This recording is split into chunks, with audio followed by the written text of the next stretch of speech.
Assalamualaikum warahmatullahi wabarakatuh. Perkenalkan, nama saya Nurma Afifah dari Departemen Geografi, Prodi Geografi NK. Di sini saya akan menjelaskan tentang bencana geologi, yaitu gempa bumi. Kehidupan manusia tidak akan terlepas dari aspek kebumian karena bumi menyediakan semua fasilitas dan kebutuhan manusia. Air, mineral, logam, gas, minyak bumi, sumber daya alam hayati, semuanya tersedia dan tersimpan di bumi. Semua sumber daya tersebut membuat kehidupan manusia menjadi lebih baik dan lebih sejahtera. Manusia sering lupa atau melupakan bahwa bumi juga menyimpan potensi bencana. Kejadian tersebut pada dasarnya merupakan hal yang wajar karena dianggap sebagai suatu proses keseimbangan alam. Kejadian tersebut dikategorikan bencana apabila telah merusak ataupun mengganggu kehidupan manusia, baik yang menimbulkan korban jiwa maupun kerusakan infrastruktur atau hasil budaya manusia seperti jalan, jembatan, rumah, bangunan, bendungan, sekolah, dan lain-lain. Geologis, Kepulauan Indonesia berada pada jalur penunjaman lempeng bumi seperti penunjaman lempeng di Samudra Indo-Australia dengan lempeng benua Eurasia yang memanjang dari pantai barat Sumatera hingga pantai selatan Jawa, terus timur sampai ke Nusa Tenggara. Adanya proses penunjaman ini, Kepulauan Indonesia terdapat deretan gunung api terutama dari Sumatera, Jawa, hingga Nusa Tenggara. Nah, jalur penunjaman lempeng bumi di wilayah Indonesia merupakan jalur penyebab gempa tektonik yang mana bersifat regional dan umumnya menimbulkan kerusakan yang sangat parah. Jalur gempa tersebut secara geologis berdampingan dengan jalur gempa bumi. Sebagian jalur gempa bumi tersebut berada di daerah laut sehingga sangat berpotensi terjadinya bencana tsunami. Wilayah barat Pulau Sumatera merupakan salah satu kawasan yang terletak di pinggiran lempeng aktif dunia. Hal ini dapat dilihat pada kejadian gempa yang terjadi di wilayah ini. Gempa bumi di wilayah ini merupakan kawasan pertemuan lempeng tektonik Indo-Australia dengan lempeng tektonik Eurasia.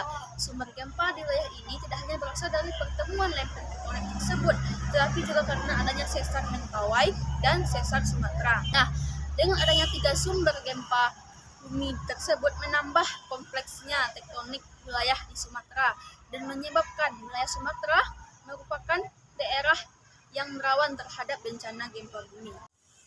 13 tahun yang lalu, tepatnya pada tanggal 30 September 2009 pukul 17.16, wilayah Sumatera Barat merasakan guncangan gempa bumi yang sangat kuat. Guncangan yang disebabkan oleh gempa bumi tersebut juga dirasakan oleh kota-kota Sumatera lainnya. Bahkan guncangan tersebut terasa sampai ke Singapura, Malaysia, Thailand, dan juga Jakarta.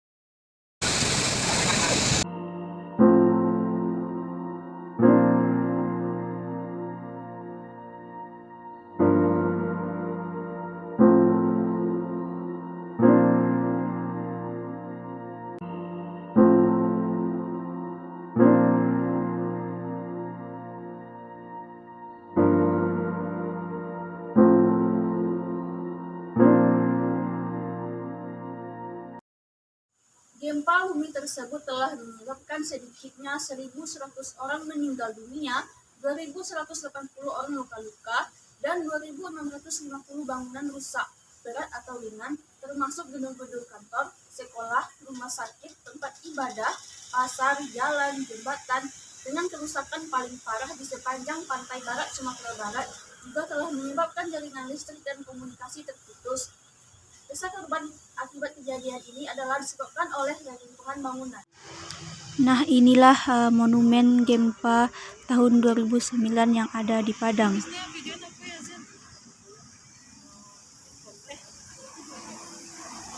Monumen ini menjadi bukti bahwa begitu dahsyatnya gempa yang terjadi pada 13 tahun yang lalu. Nah, apa sih gempa bumi itu dan apa proses yang terjadi dalam bumi sehingga menimbulkan gempa? Baiklah, mari kita ulas lebih dalam. Gempa bumi adalah getaran bersumber dari dalam bumi yang kemudian merambat ke permukaan bumi akibat rekahan bumi pecah dan bergeser dengan keras. Gempa bumi dirasakan dengan skala yang berbeda-beda.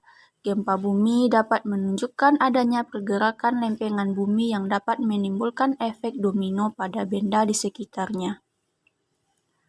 Nah, Kata gempa bumi merujuk ke daerah asal terjadinya pergerakan atau kejadian tersebut.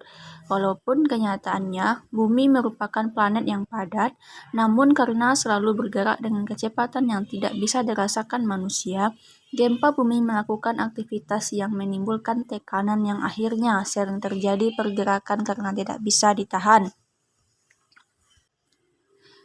Kebanyakan gempa bumi disebabkan dari pelepasan energi yang sangat besar di lempengan bumi. Semakin lama biasanya akan semakin tertekan dan juga besar. Akhirnya mencapai sebuah keadaan di mana tekanan tersebut tidak bisa ditampung atau ditahan lagi. Proses terjadinya gempa bumi sebenarnya bermacam-macam, di mana gempa bumi terjadi saat ada batuan yang ada di kerak bumi mengalami tekanan dan menyebabkan lempengan bergesekan. Lempengan tersebut bisa jadi antar samudra maupun antar benua. Ketika terjadi tumbukan, maka gempa bumi akan terjadi. Namun proses ini merupakan gempa yang paling umum. Nah, selanjutnya kita akan masuk kepada jenis-jenis gempa bumi. Yang pertama yaitu gempa bumi tektonik. Proses terjadinya gempa bumi berdasarkan jenisnya. Yang pertama adalah gempa bumi tektonik. Gempa bumi tektonik merupakan gempa yang terjadi akibat terbenturnya lempengan bumi atau bergesernya lempengan bumi. Hal ini menimbulkan efek pada permukaan bumi yang akhirnya menyebabkan gempa. Seperti yang dijelaskan, gempa tersebut paling umum terjadi dan bisa dimulai dengan skala yang bermacam-macam, mulai dari skala rendah hingga skala yang paling besar. Proses terjadinya gempa bumi tektonik berawal dari adanya interaksi antar lempeng yang dapat menyebabkan lempengan lain akan masuk atau menyusup ke bawah dan biasa disebut dengan subduksi. Gempa bumi ataupun getaran akan berubah menjadi semakin besar apabila terdapat sesuatu yang mengganjal namun kemudian ikut menyusup secara tiba-tiba dan mendadak. Hal ini yang terkadang menimbulkan tanah retak dan menelan berbagai gedung dan sebagainya. Yang kedua yaitu gempa vulkanik. Proses terjadinya gempa bumi berdasarkan jenisnya yang berikutnya adalah gempa vulkanik.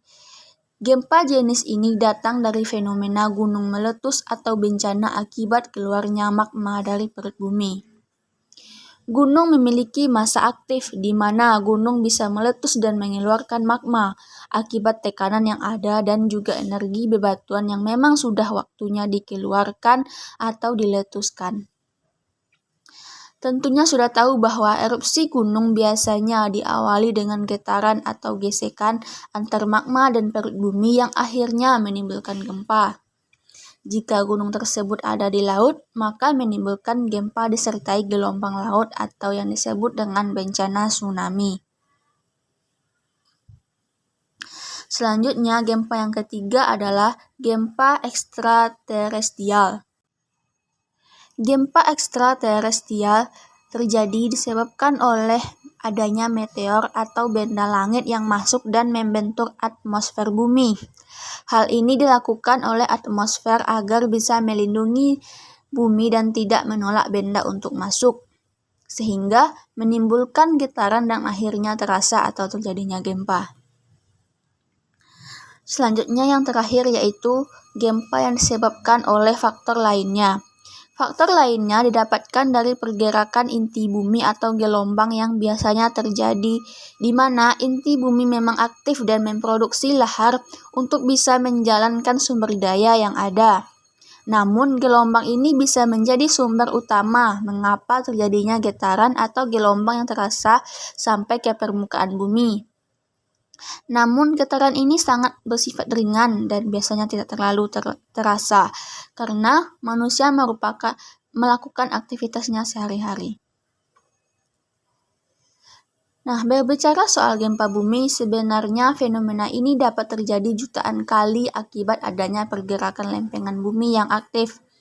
Namun kembali lagi, getarannya tidak terasa dan hanya beberapa gempa yang memiliki skala besar saja yang terasa oleh manusia. Biasanya diukur dalam skala Richter. dengan ukuran mulai dari 1 atau getaran ringan sampai dengan 9 atau yang masuk dengan getaran merusak.